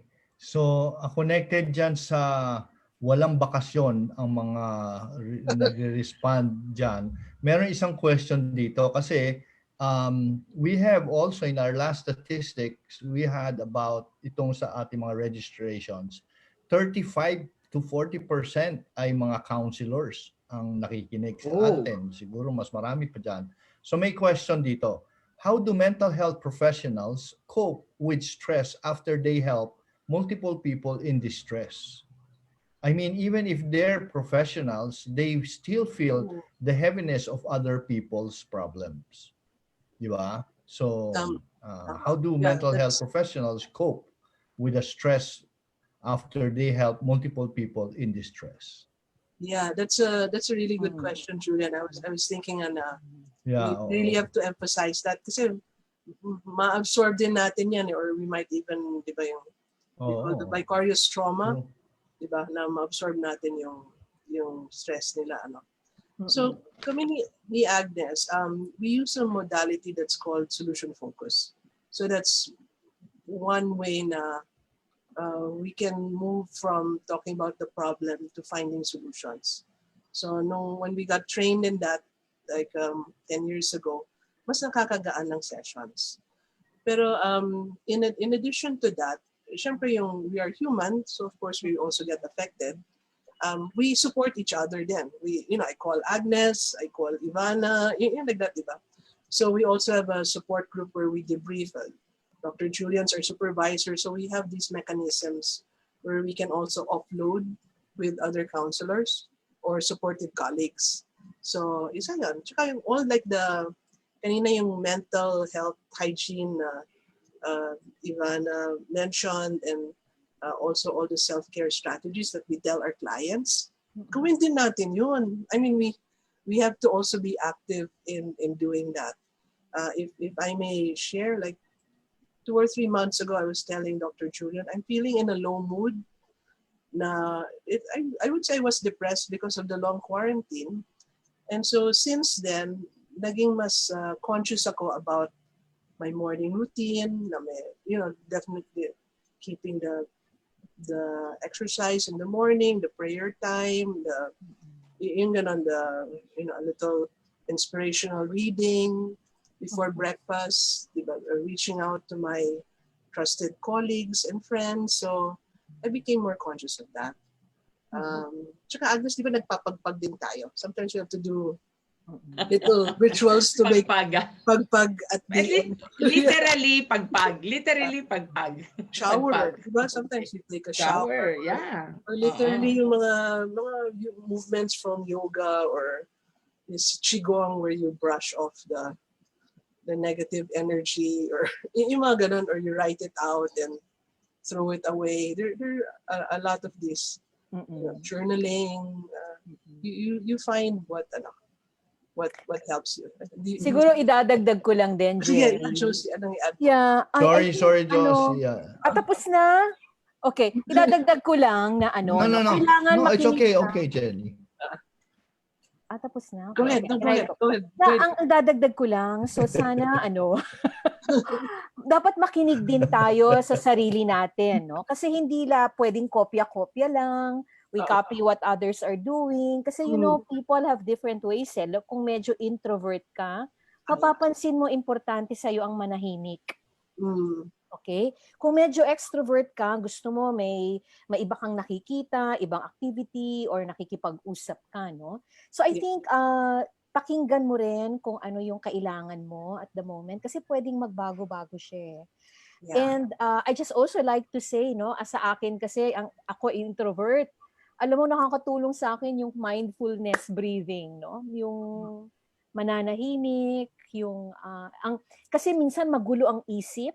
Ang kailangan ko lang may ibang pagtutuunan ng aking attention, tulad ng aking paghinga, tulad ng mga ang tawag nito, no, pwedeng sound sa paligid ko lang, or maybe yung iyong yung yoga movement o yung movement ng katawan, no? Or alam mo ba, pwede ka rin yung manahimik lang, yung dahan-dahan kang kumakain, o isang form yan. Pag introvert ka, ha? Okay. Pag extrovert, like I think was Jelly mentioned earlier, maraming ways. Yeah. Thank you, Josie. Can I also add? Yeah, thank you. Thank you, Joss. Yeah, sure. Yeah, so I learned this framework from Josie, actually. It's called the Healthy Mind Platter.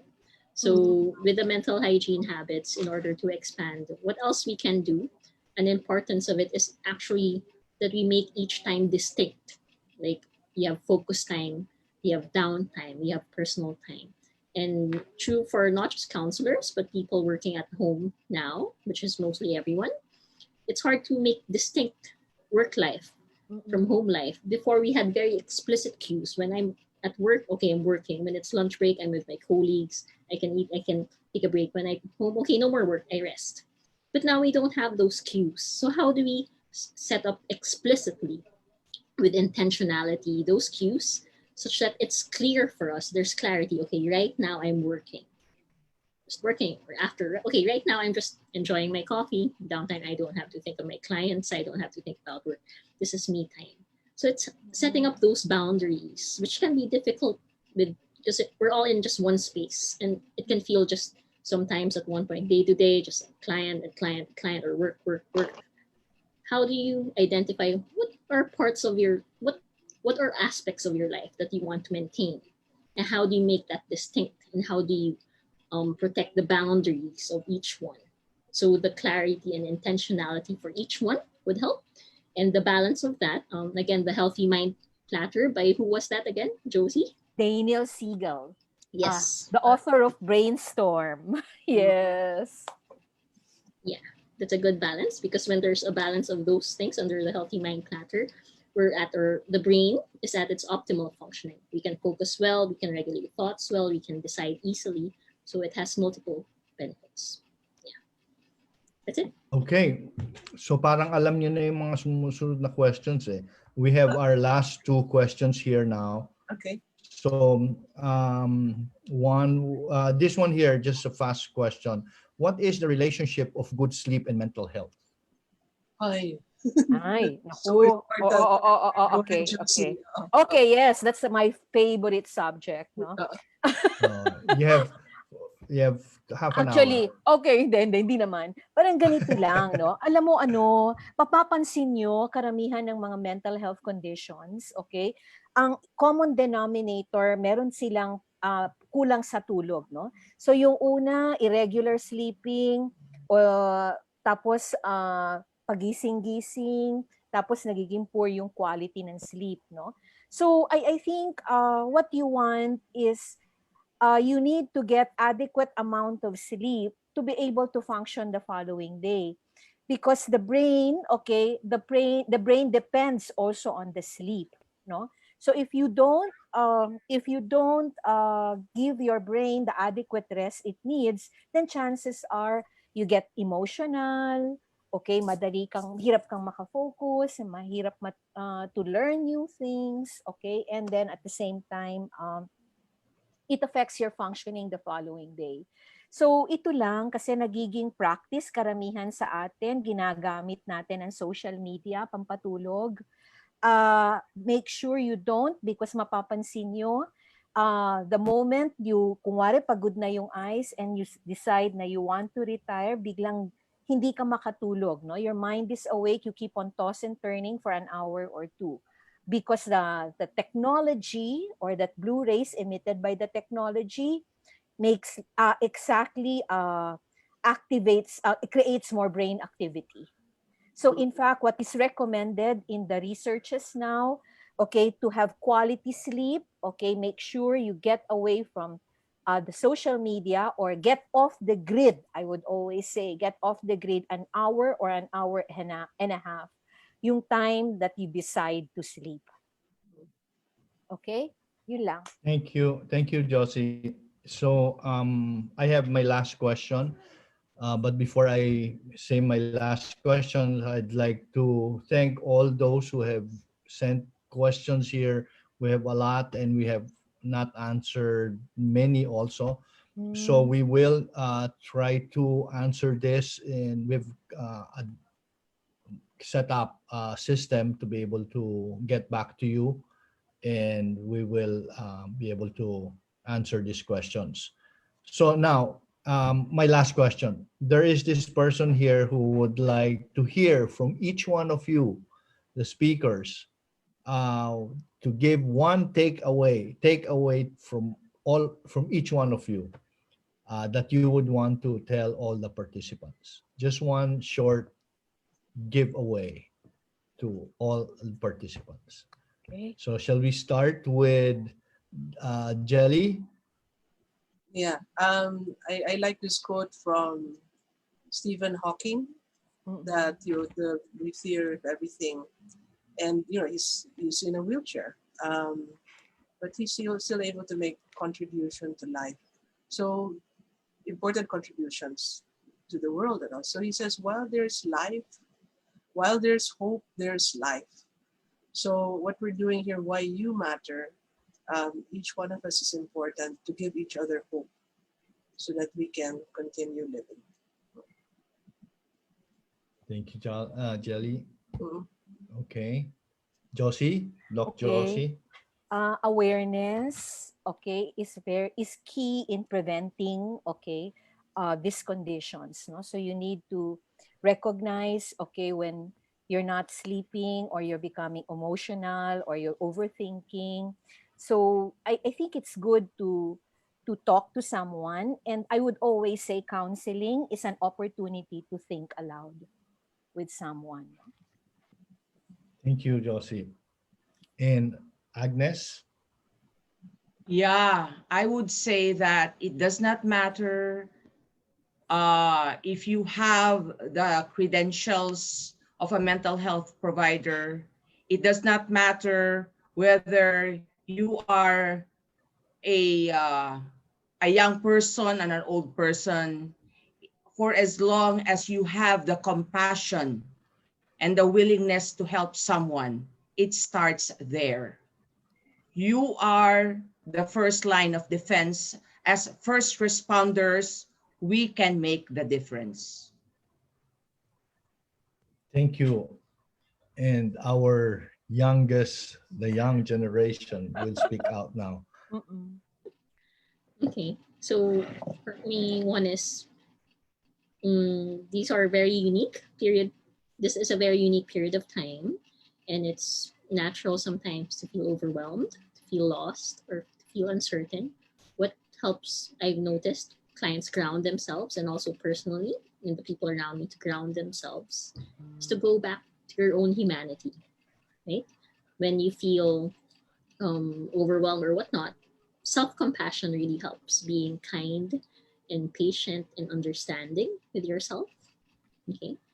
And aside from that, even in terms of helping other people, sometimes it can get overwhelming. Like, what's the safety protocol? Who is the support system? Whatnot. Again, humanize the person. Don't see the symptoms. Hold off first. Yes, it's important to know the symptoms, behaviors, the support, but see them as a person. Okay. And be there for them also as a person.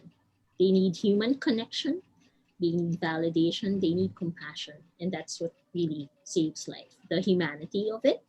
And self compassion, I would recommend that as a good resource for shared humanity, because shared humanity is one aspect of self compassion. One resource that I like looking up is Dr. Kristen Neff on self compassion. That can be very calming and grounding in difficult and overwhelming times. Thank you, Ivana. Thank you all. Thank you all. Thank you to each one of you. Jelly, Doc Josie, Agnes, and Ivana. You. You, Thank everyone. you. And also thank you so much for all our participants